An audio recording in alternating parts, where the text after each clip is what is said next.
Okay, look, y'all, I'm pissed off, okay? And I'm going to tell you why. People can never have anything, right? You can never have anything in this world without someone trying to defraud you or take it. I don't know if you guys have ever thought about that. I don't know if you constantly think about it. I mean, but it's just some bull, right? Like, I'm working night and day. I'm busting my ass. I'm trying my very best to provide for my family. I'm doing all the things that I'm supposed to do to be a productive citizen of this great nation, right? I'm doing it here. I'm doing my part. I'm not trying to defraud anybody. I'm not trying to get out here and steal. I'm working hard for it. And these motherfuckers want to come and try to steal my shit. Like, what the hell? Like, guys, y'all, we talking about it today. We getting into it. And for those of you that have joined in, for those of you have come back, for the 32 of you that have come back, that's right. This is Screw the Fluff Real Estate, guys. That's it. Come on in, have a seat, no matter what time of day it is that you're joining me. I'm so grateful that you're here. Today, guys, we're talking about theft in real estate and how to identify if someone is really trying to steal your property, if it is a fraudulent transaction. Okay, that's what we're talking about today. Guys, thank you so much for joining me today at Screw the Fluff Real Estate. We are talking about fraud in real estate. I'm going to be reading off the statement because I don't want to leave any information off, okay? So here we go. Let's get into it.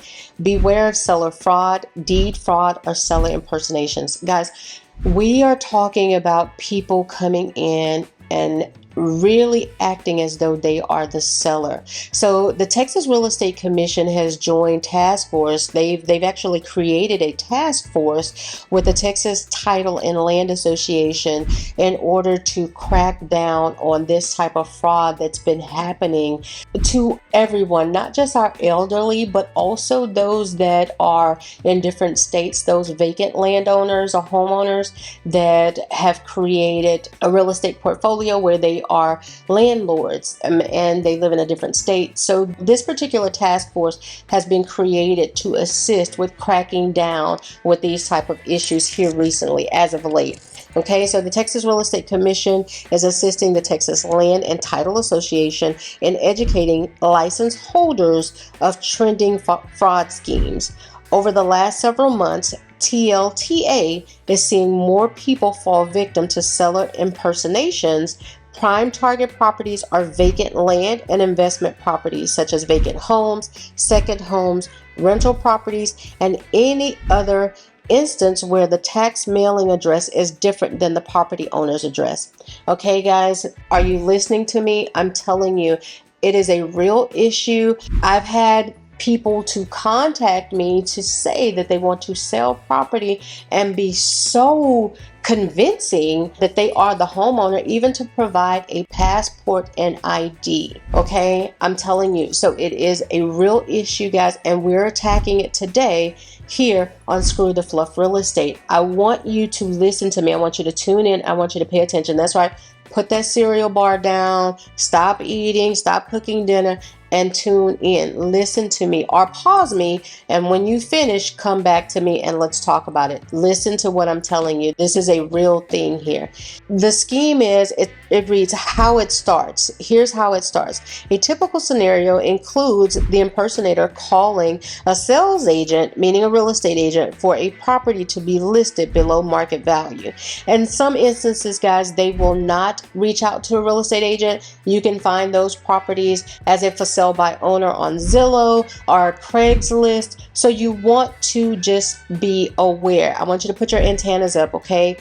Below market value, so the potential buyer thinks the purchase price is just a bargain, and you know how we love a bargain. Everybody wants something for nothing, right? They want to pay a little bit of something, but don't get excited. Land is not cheap. Homes are not cheap. The average home price here in Houston, just a 3-bedroom, 2-bath home at a brand new build starts at about $270. Okay. So listen, if they're telling you, oh, $150, contact the real estate agent. Don't get excited. It's not a deal. It's to defraud you. let's stay focused. Let me continue on. To lure the agent into taking the listing, the fake seller might say, this is a quick sale. I really need to get off of the property. I'm trying to do something else. I'm trying to buy a bigger investment. This type of fraud is terrifying because of how much it has increased and how quickly it's been spreading, how fast people have been able to educate themselves on the home buying process, the home selling process, and put these pieces in place to defraud you, okay? Until a real seller decides to do something like to refinance or sell the property, they are not aware of the fraudulent transaction involving their property. And by the point they are duped, the buyer has lost their money, the real estate agents have lost their commission, and the entire transaction is void. Okay? So there's a lot of moving pieces, and that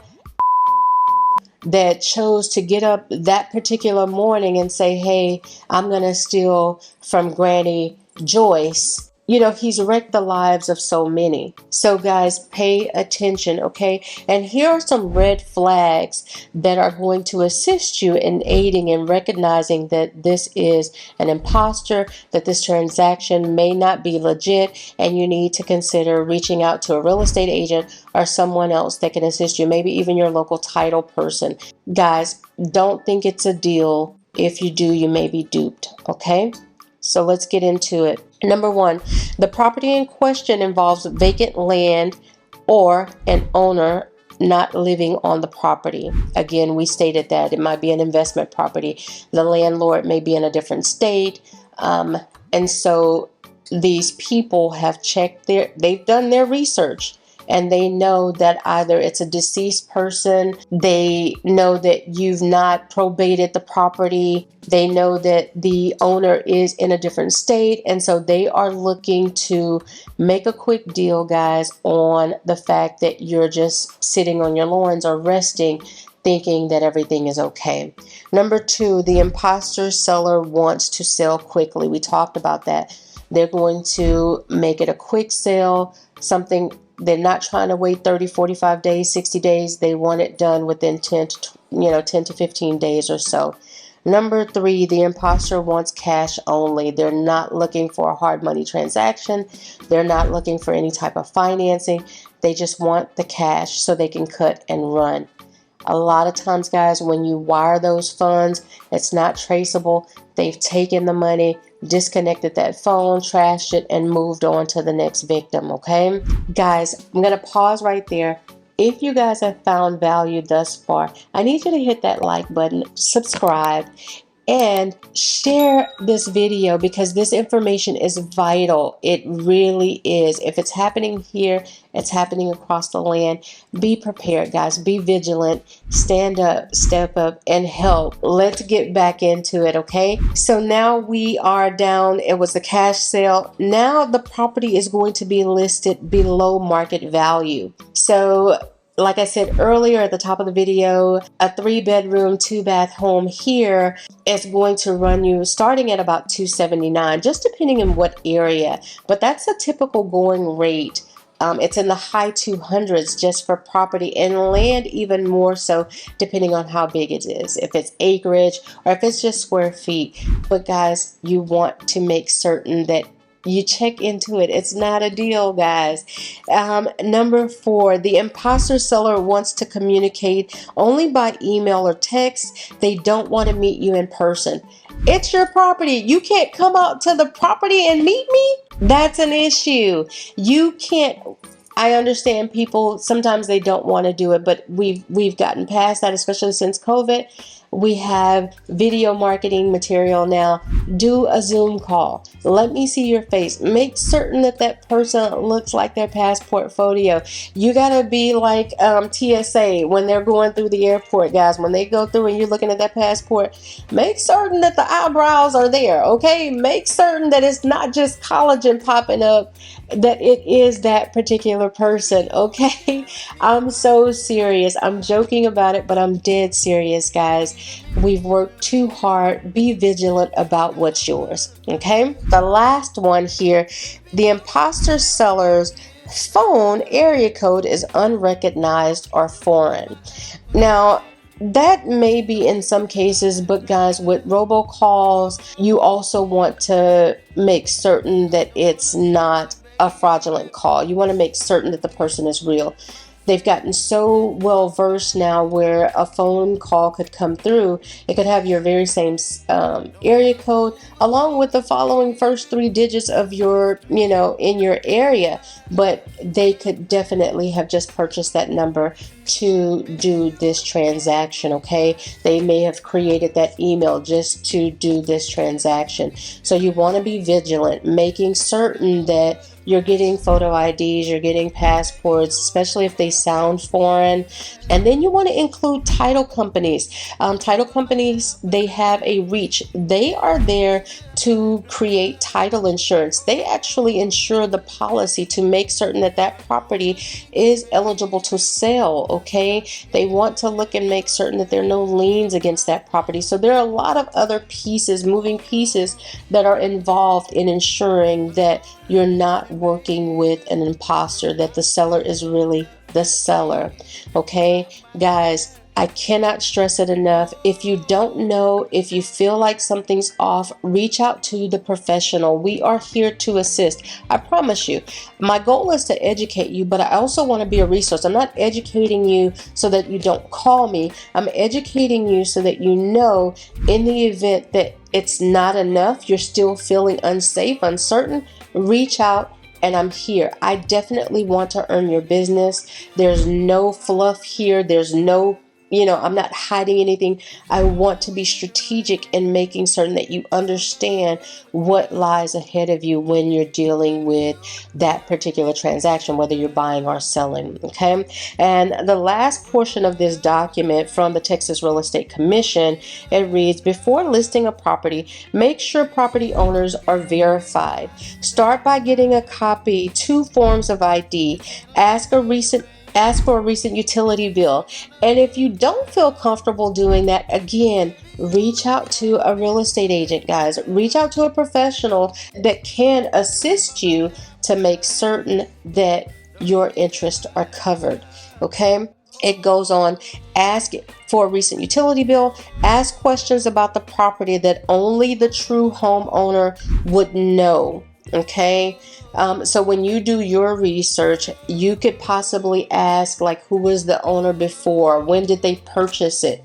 Those details they're not going to really know, but you should be able to look at that through the appraisal district, or your agent should definitely have that information for you, so they are able to tell you, oh, you know what, this was given to me by my uncle, I no longer am interested in it. But they'll be able to give you the names and the history of where that property came from, how they acquired it, any defects in the property, things about the community, the schools within the community. So those are things that the seller should definitely know. Even if they've had it just for a short time, they would still know those things, okay? Another, it says, look for red flags above and trust your gut. This just suddenly exploded. We've seen similar forged deed fraud in the past, but this new type of fraud is just persuasive. It's very, these people have really gone through the lengths to do their research to make certain that you don't kind of question them.